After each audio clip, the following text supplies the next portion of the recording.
Scripture reading this morning will be Exodus 2, verses 11 through 15.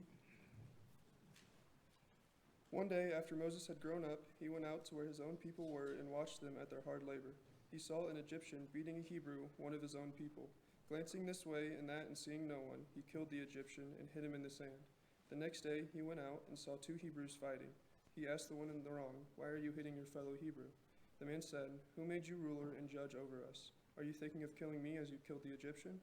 Then Moses was afraid and thought, what I did must have become known.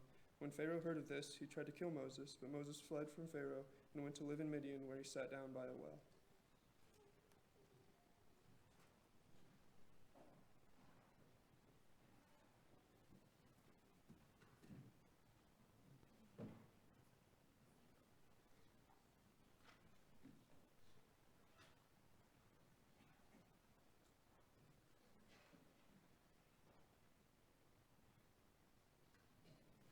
Good morning. Move this around, I think. Sound better? I don't know. If I can't hear it, then I'm guessing you guys can't hear me either. All right, we're good? Okay. All right. Now, good morning. Okay. It's good to see everybody. Glad to be back again.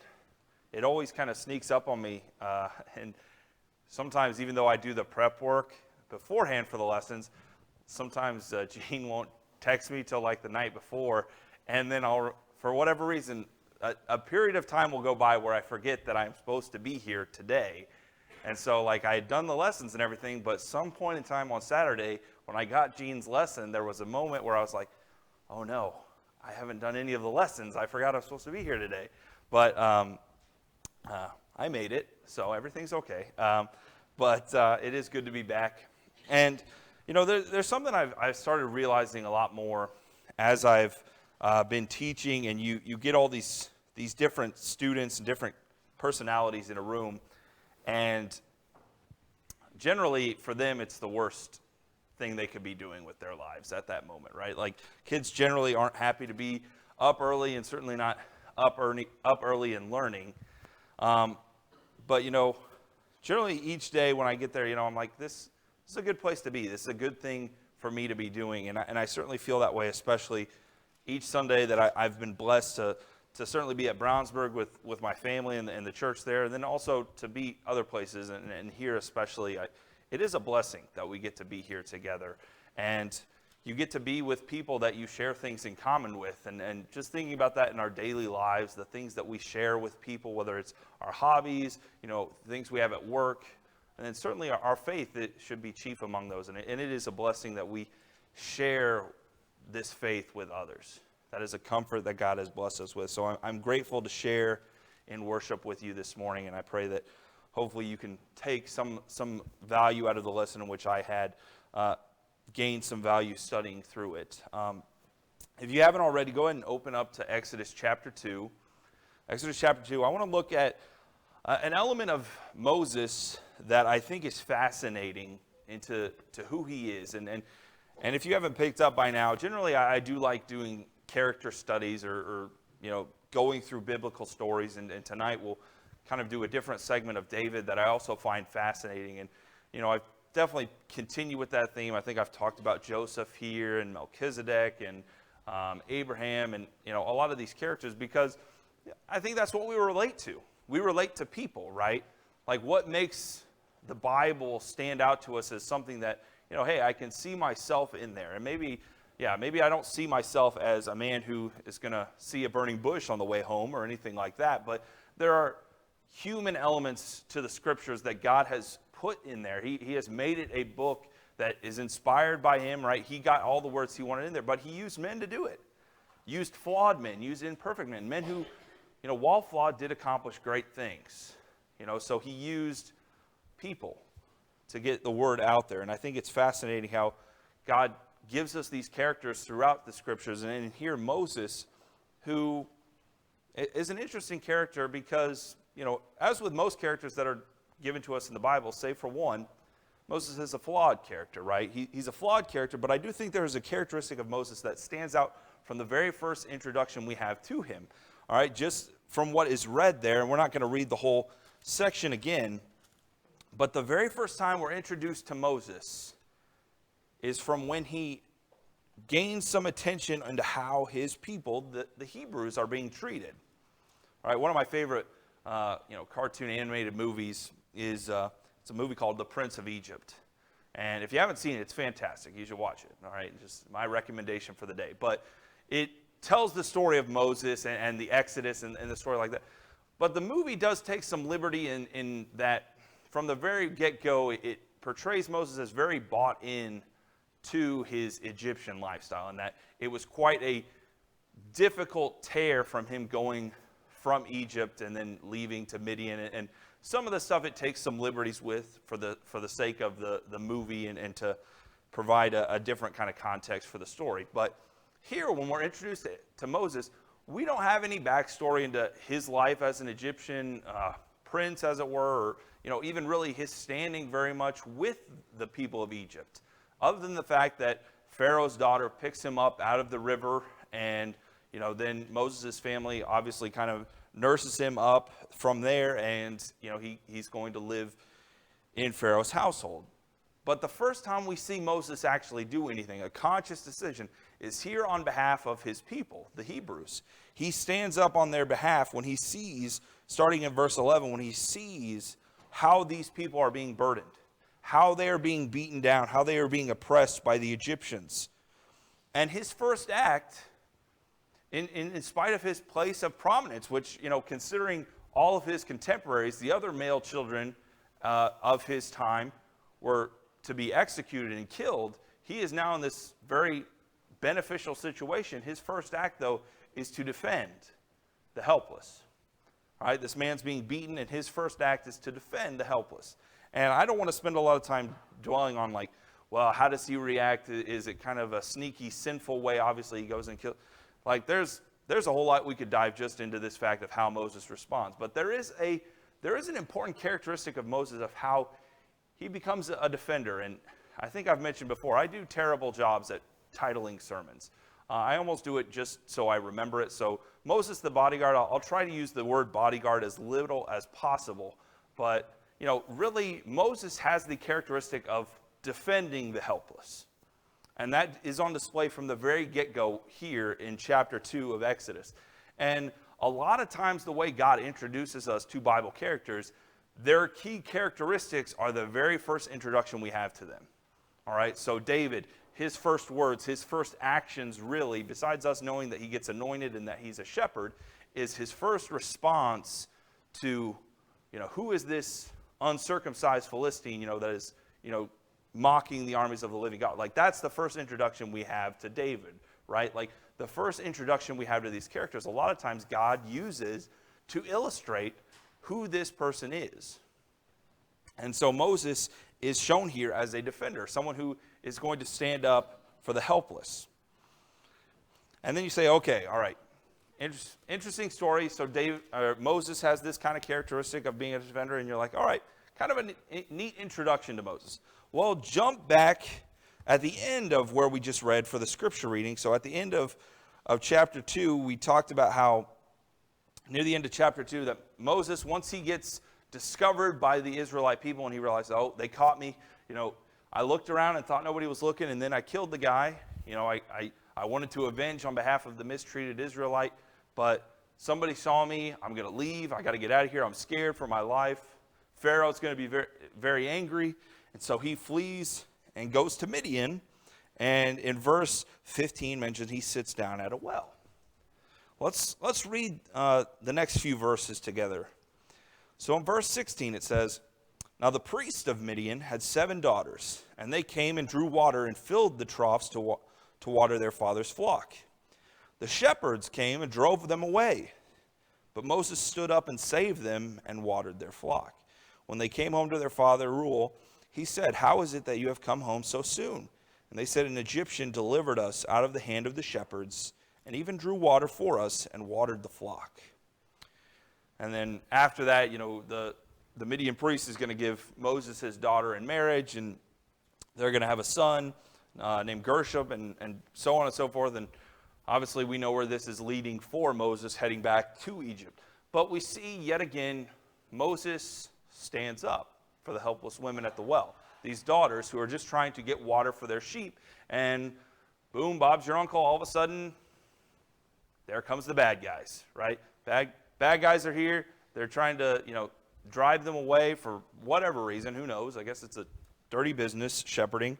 But Moses stands up. Yet another quick story, probably one we read over most of the time, not significant, but Moses, once again, described as a defender here for these ladies that he's never known. Just like for the Israelites, who he's never shared in their same hostility, same hostile treatment that they received by the Egyptians. He was kind of shielded from that, but Moses feels this compulsion in his character to reach out and serve them. And so those are very quick interactions that we have to Moses to introduce him to what's to come. And that's why it gets important where Moses kind of, through the next few chapters, right, he's going to be introduced to God. And it's important for us to recognize that, right? Because a lot of times we just think, oh, well, he knew who God was, right? He knew everything about God that he needed to know. But if he was taken from childhood and raised in Pharaoh's household and shielded into a cocoon of, Egyptian knowledge, Egyptian worship, I mean, what does he know about God, right? In fact, read with me something important here, because we're going to touch on this later. Notice what it says about the Israelites at the end of chapter 2. So after Moses' interaction at the well and he marries the Midian daughter, it says in verse 23, during those many days, the king of Egypt died, and the people of Israel groaned because of their slavery and cried out for help. Their cry for rescue from slavery came up to God, and God heard their groaning, and God remembered his covenant with Abraham, with Isaac, and with Jacob. God saw the people of Israel, and God knew. So we've been talking about Moses. We've been talking about his interceding on the behalf of the helpless. And now we end chapter 2 with God hearing the cries of the helpless. But the reason I mentioned the fact about Moses is maybe, ignorance towards who God is. Notice, does it say the people cried out to God for help? Did they cry out to Yahweh? Did they cry out to Jehovah God to help them? I don't see that there. I mean, there's a lot of ways you can cry out. I don't know if any of you are younger siblings, you know about crying out to mom or dad when the beating is on its way, all right? You did something to bigger brother or bigger sister, and they have brought the wrath down upon you, and you cry out to help, right? So you're crying out to mom or dad, who's ever in closest proximity, right? So we can relate to that. Here, the Israelites are crying out to help, sure, but there's no indication necessarily that they're crying out to God. And that's important because when we're introduced, even more specific, and jump over a chapter to chapter 5 and 6, because there's some big introductions here as well, because really the story of Moses is also not just about introducing us to Moses and his character, but really the reason I wanted to do this lesson is because Moses' character is a lead-in to God's character. Moses' character is about leading into God's character. So while I named this Moses the Bodyguard, Moses is just leading us to God. That's what this is about. So in chapter 5, that's when we start getting in this situation where Moses and Aaron go to see Pharaoh, and they're going to say, hey, let God's people go. God has said this. God wants you to give over his people, release them from bondage. And as a result of that, notice what it says in the verse 2 of chapter 5. This is a key theme. Pharaoh said, who is the Lord that I should obey his voice and let Israel go? I do not know the Lord, and moreover, I will not let Israel go. This is a common theme. This is going to keep going throughout pretty much this whole story, is this theme of who is God, and basically the lack of respect or lack of understanding of who he is. And it's easy for us to just be like, oh, well, of course, Pharaoh. I mean, he was a pagan. He had idols. He had a polytheistic belief of worshiping these other gods. Heck, Pharaoh himself thought he was God. All right, that is also another comparison you get into, is the fact of Pharaoh believing himself to be God versus Yahweh actually being the sovereign ruler of all. But jump down, if you would, a few verses later on. It talks about, all right, what Pharaoh is going to do to them. Hey, you don't need to be given all these things to make bricks. Why don't you go gather the supplies and you can make bricks. You can do it all yourself. I'm not going to give you the straw anymore. And then it talks about after Pharaoh does this, verse 14, it says, the foremen of the people of Israel, whom Pharaoh's taskmasters had set over them, were beaten and were asked, why have you not done all of your task of making bricks today and yesterday as in the past? And their response is this: the foremen of the people of Israel come and cried to Pharaoh, why do you treat your servants like this? No straw is given to your servants, yet they say to us, make bricks, and behold, your servants are beaten, but the fault is in your own people. Notice how they kept letting Pharaoh know, hey, you're the boss. We're just doing this service to you. You're the Lord here. You're the ruler here. Don't get it twisted. The people of Israel are not well informed of a lot of what's going on here. They are not super well informed of, like, yeah, God's in charge of everything. God's taking care of us. Like, we're not going to read through all of it, but they question Moses constantly.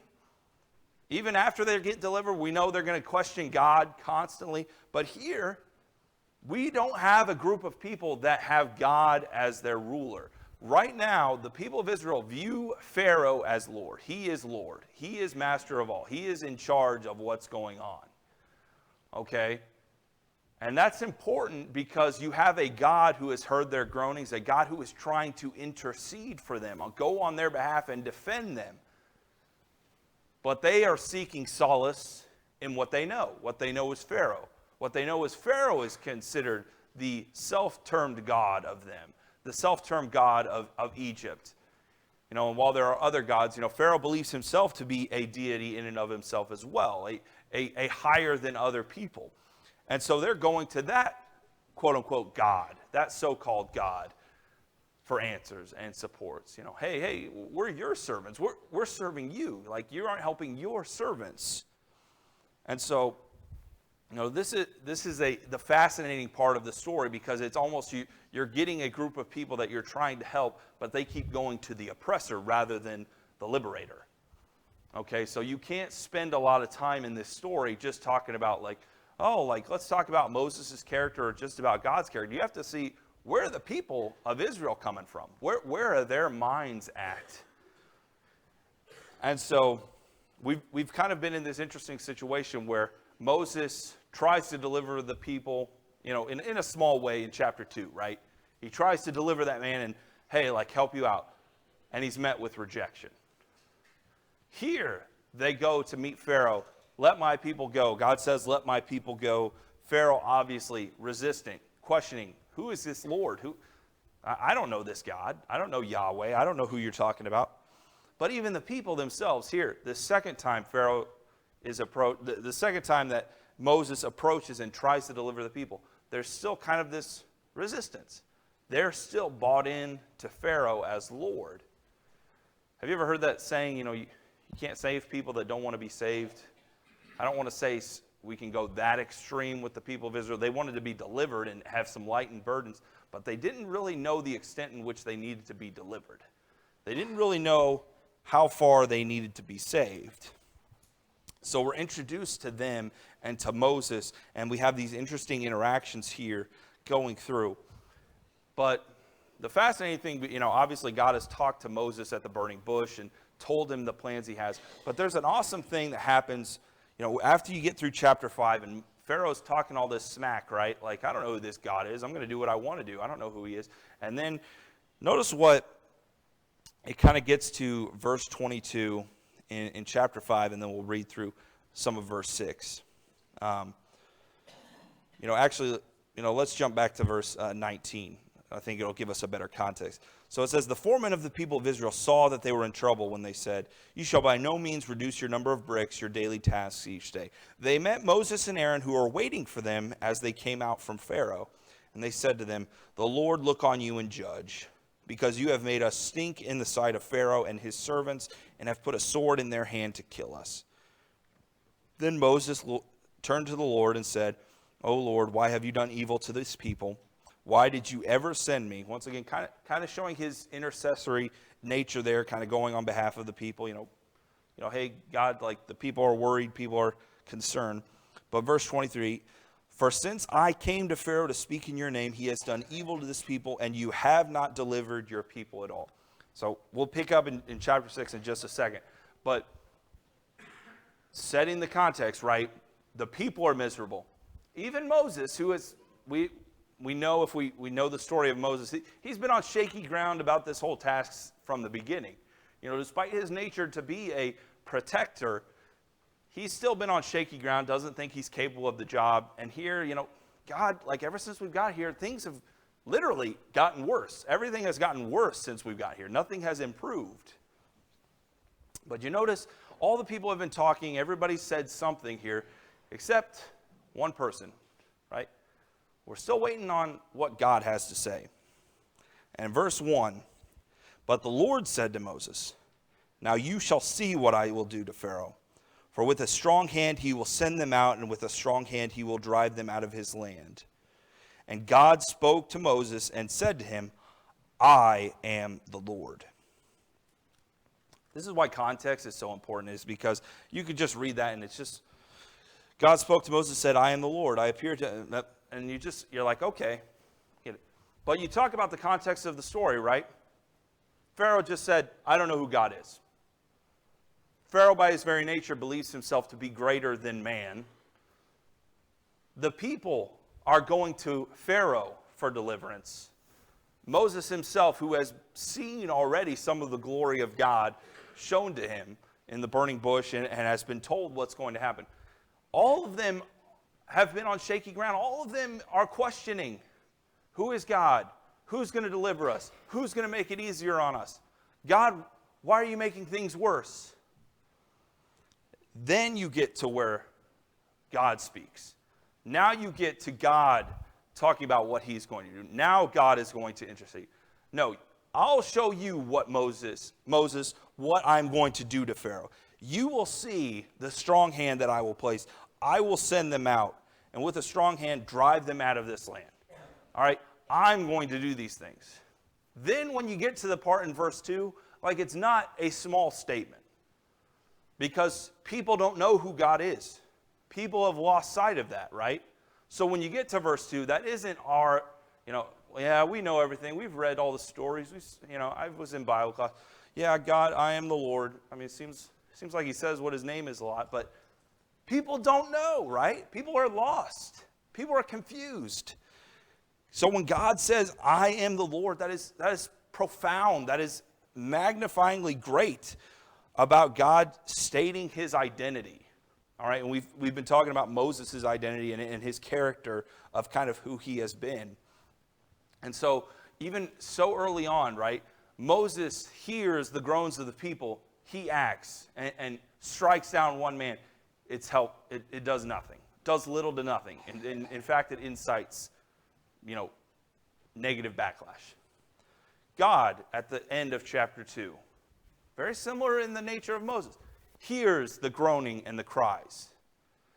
And while, the most of Exodus, we're going to see what that leads to. Here in verse 1, he's saying, I'm going to respond to it. I am going to deliver the people. All right, where you struck down and killed one person, all right, I am going to drive them out with a strong hand out of this land. I am going to deliver them. All right, so God kind of comparing himself to Moses, is going to show you, like, you did what you thought you could do, and it was very little. I'm going to show you what I can do, and it'll be awesome beyond all understanding. Okay, so these are important things to note as we go through the story and having that context of who God is. But, still keeping on this topic, because obviously we could spend a whole time talking about the story of Exodus, and it's totally fascinating, right? But one highlight I do want to talk about is obviously God goes and he delivers, the people out of the land of Egypt. And, God displays his power and control over all things, his sovereignty and his power over the elements in some of the plagues. All right, his power, in terms of how precise things will happen. Hey, this will happen at this time, and they happen. The frogs, the flies, the gnats, cattle dying, the hail coming from the heavens, fire encased in ice, essentially, right? Showing his power over the elements. All these things that Pharaoh cannot comprehend, Pharaoh has no power over. And we talked about it a little bit in Bible class this morning about how does Pharaoh respond, getting his heart hardened over and over and over again. There is this one interaction with Pharaoh. If you jump over to Exodus chapter 9, right? Pharaoh, based on his first statements with Moses in chapter 5, he doesn't know who God is, right? Which means he's not going to speak in any type of moral language that would be similar to us. Sin, repentance, forgiveness. Like, he's not going to use any of that language until the first time he uses any of that language is in chapter 9. In chapter 9, verse 27, and it says, after that had happened, and this is right after that plague of hailfire has come down on the people. In verse 27 of Exodus chapter 9, Pharaoh sent and called Moses and Aaron and said to them, This time I have sinned. Just this time. This time I have sinned. The Lord is in the right, and I and my people are in the wrong. Plead with the Lord, for there has been enough of God's thunder and hail. I will let you go, and you shall stay no longer. So obviously, Pharaoh has other times wanted, the plagues to stop, obviously. But here he uses this moral language of, I have sinned, right? Which we only sin, we only can state the term I have sinned when we know what that means, right? I think I said that wrong. We can sin out of ignorance and be doing wicked things, and not know it. But for us to say, I have sinned, right, then I am basically stating there is a God. He has set in place a standard. I have fallen short of that. So Pharaoh has already in this short period of time come to a realization of, okay, there is a God. I know who he is now.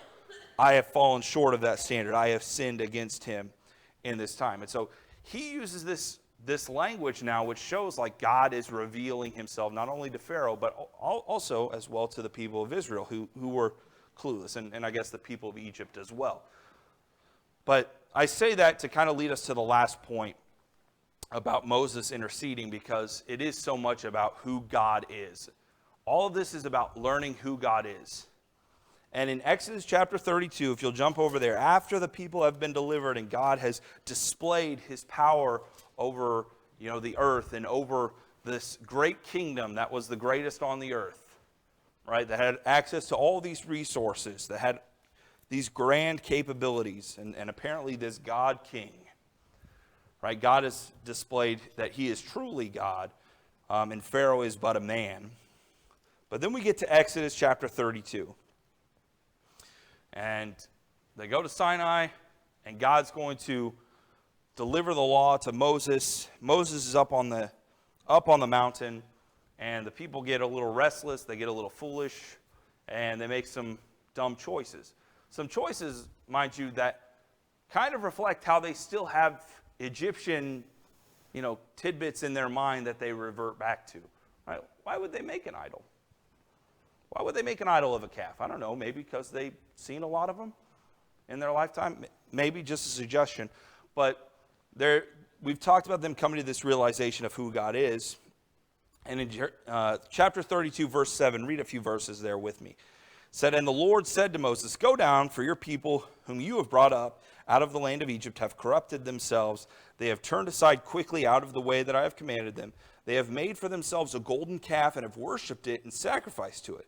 These are your gods, O Israel, who brought you up out of the land of Egypt. And the Lord said to Moses, I have seen this people, and behold, it is a stiff-necked people. Now therefore let me alone, that my wrath may burn hot against them, and may consume them, in order that I may make a great nation of you. But Moses implored the Lord his God, and said, O Lord, why does your wrath burn hot against your people, whom you have brought out of the land of Egypt with great power and with a mighty hand?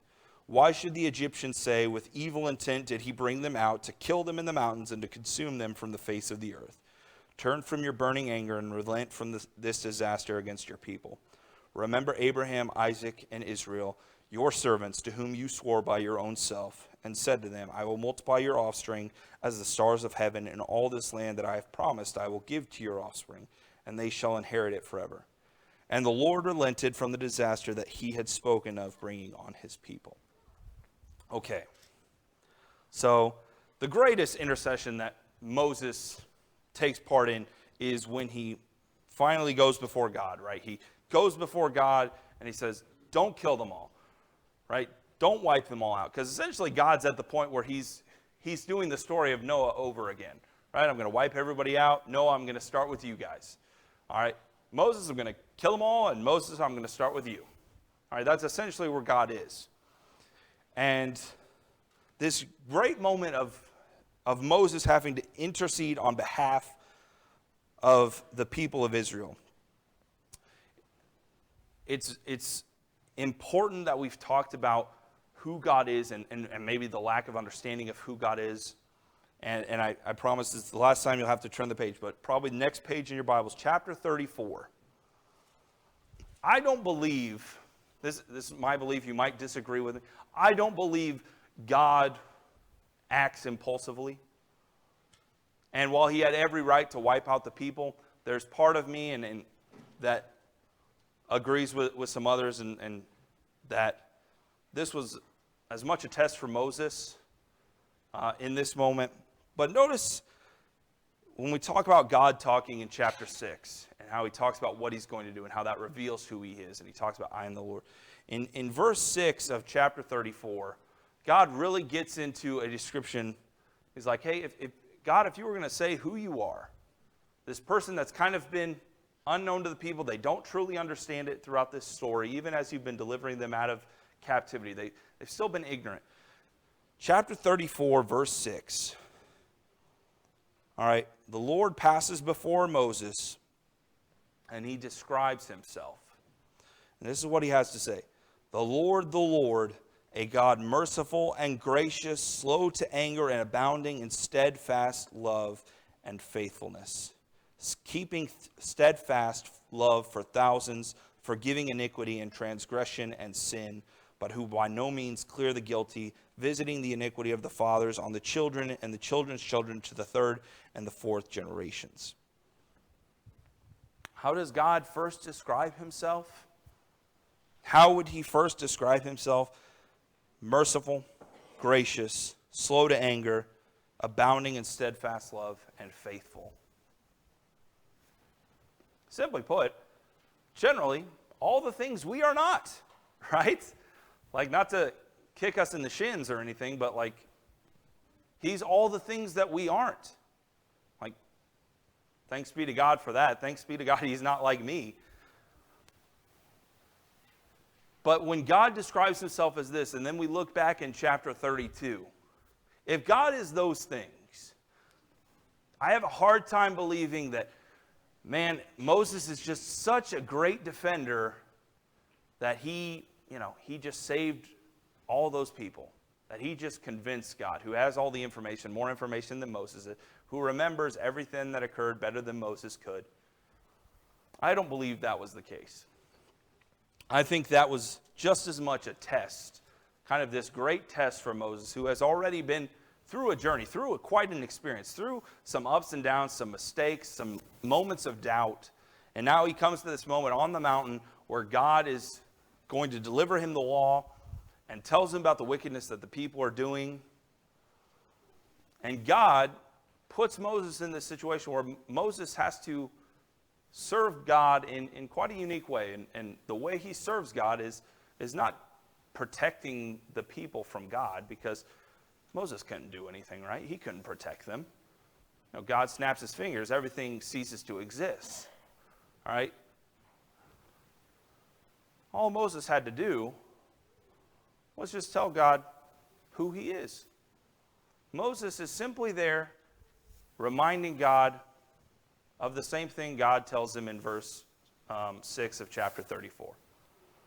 Essentially, that's all he's doing. I know you're a God slow to anger, abounding in steadfast love and faithfulness. I know this isn't your nature. This isn't who you are. And I think this is ultimately Moses' grand moment of interceding to see, like, what kind of servant of God are you? How do you truly serve God? And Moses serves God by understanding his nature, understanding who he is. And that's significant because you could jump back in multiple times in Exodus where God says to Moses, which is very strange, you're going to be like God to Aaron because you're going to give Aaron the words to say. And I don't think that meant I don't think any of us think that to mean that Moses would actually be God, right? But little tiny tidbits telling us of how Moses is learning about the nature of God, right? All of the Exodus story is learning who God is. Who are the people of God truly following? What does it mean to follow God? And getting to that moment in chapter 34 where God says, this is who I am. A judge, a righteous judge who will not let things pass. All right, I will bring about judgment on the iniquities of those who commit wrong, but abounding in steadfast love and faithfulness, merciful, one who forgives. That's what the people are learning. On top of all the power and the grand nature of who God is, it's the mercy, it's the forgiveness, it's the steadfast love and faithfulness. Like, that's what the Exodus story is. That's what the story of Moses is about, is showing the people who God is, showing his identity. And maybe we get a little numb to it because we've read enough Bible stories like, yeah, we know God loves us, we know God's merciful, and all that stuff. But do you feel like the world knows anything about a God that professes to be this? Do we feel like we live in a world where people believe, like people that are so greedy and violent and hateful? Do we think the world believes that there's an all-powerful being, the only true all-powerful being that actually is like that? I have a hard time believing that, right? I have a hard time believing people would act that way and still know, oh yeah, I do believe there's a superseding force that is all good and loving and cares about me. But yeah, I still want to do bad things all the time. Like, I don't believe people know that. Egypt didn't know it. Pharaoh didn't know it. The Israelites didn't know it. People of Egypt didn't know it. And, as was mentioned in class as well, Pharaoh was raised up so that God could show those things. This kingdom was raised up to show those things. So Moses intercedes. Moses reveals the nature of God. Moses reveals the identity of God. So God uses these characters in the Bible to, rather than us spend a million years talking about Moses or just about David or just about, Paul, it's about talking about him. The identity of God is what endures, and why the gospel does not fade away is because God's identity is revealed. That's the grand question of the universe, is who is God? And of all the things God could use to describe himself, he starts with merciful, loving, faithful. That's the God we serve. That's the God I think we should all want to serve going forward. That's the way we should want to be. And so if you haven't devoted your life to that God, if you're still like Pharaoh questioning, I don't know who God is. I don't understand what his role is in my life. His identity doesn't change regardless of our knowledge, regardless of our feelings towards him. God remains steadfast. God remains immovable. All right? It's just our decision to yield to him, to submit to him, to love him, to follow after him, or not. But if you want to know God, He's given us the scriptures to know him. He's given us the church to try and reflect him, to reflect his son, and all of that in the hope that we continue to show God to others, that people see that, because that's what saves people. The understanding that there is an all-powerful being that loves them, that cares for them, that has done the greatest extension of love that has ever been done to save them. Like, that's how you save people. So I don't think we need to question, how do you reach people? How do you save people? That's the only way. And so that's how God shows himself to the people of Israel. That's how he showed himself through the example of Moses. All right? That's why Moses is such an amazing character, because he understood who God was. And by doing that, it becomes so much easier to serve him. And so that's why we study, that's why we worship God, is because we know who he is. We want to know him even better. And that's how we change our own selves, and that's how we change others. So if you want to change for the better, if you want to join the body here and be a part of the body of Christ, to worship that God, to love that God, and to know that you have hope that is confirmed in that God for everlasting life, then whatever your needs are, please come forward now as we stand and sing.